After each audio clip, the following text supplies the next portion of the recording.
আল্লাহ যখন আদমকে সৃষ্টি করতে চান তখন ফেরেশতারা বলেছিলেন কি দরকার মানুষকে সৃষ্টি করার, পৃথিবীতে গিয়ে হয় ফাসাদ সৃষ্টি করবে না হলে হত্যাপাত রক্তপাত ঘটাবে।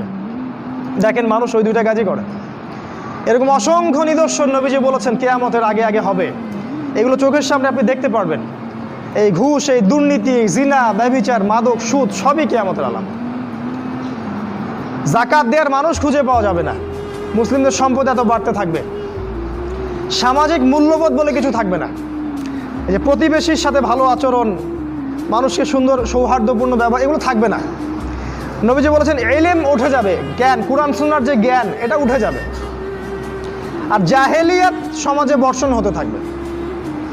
জাহেলিয়াত দেখবেন যত প্রকার জাহেলিয়াত, এটাকে মানুষ প্রযুক্তি মনে করে, মর্যাদা মনে করে, উন্নত অগ্রগতি মনে করে।